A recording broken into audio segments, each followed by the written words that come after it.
അഞ്ജു, നീ എന്തിനാ ഇപ്പൊ ഇങ്ങോട്ട് വന്നേ? എനിക്ക് നിന്നെ കാണണ്ടെന്ന് പറഞ്ഞല്ലേ? എന്റെ കൊച്ചിനെയും കൊച്ചിന്റെയും കാണാൻ ഞാൻ അല്ലാതെ പിന്നെ വേറെ ആര് പറഞ്ഞത്? അത് കൊള്ളാം.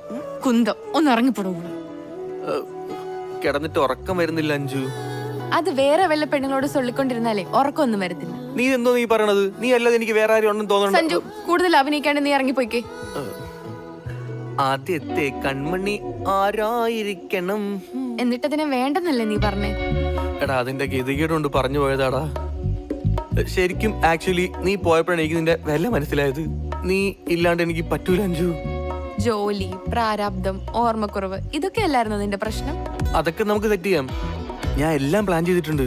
നമ്മുടെ save the date, baby shower, പ്രസവം, കൊച്ചിന്റെ സ്കൂൾ വരെ ഞാൻ സെറ്റ് ചെയ്ത് വെച്ചിട്ടുണ്ട്. സത്യം? അമ്മ സത്യം. ഞാൻ എന്റെ വീട്ടിലും പറഞ്ഞ് സെറ്റ് ചെയ്ത് വെച്ചിട്ടുണ്ട് നമ്മുടെ കല്യാണം. പക്ഷെ എന്റെ വീട്ടിലോ? അയ്യോ, അച്ഛൻ, നീ പോ.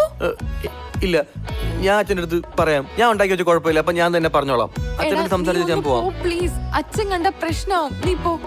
ഇല്ല, എനിക്കൊന്ന് രണ്ടിലൊന്ന് അറിഞ്ഞിട്ട് എനിക്കടുത്ത് പോകാൻ പറ്റൂ. എടാ, എന്റെ മിസ്റ്റേക്ക് ഇല്ല. അവിടെ ഞാൻ പറഞ്ഞ് സെറ്റ് ചെയ്യാം. നീ ഇപ്പൊ പോ. ഉറപ്പാണോ? ആ, ഉറപ്പ്. നീ ഇപ്പൊ പോ. പോയണേ. ആ, പോ. Anju, I love you. Love you. പോയെ. പോയല്ലേ? പോടാ, ഇറങ്ങിപ്പെട്ടു. ബൈ ഉമ്മ.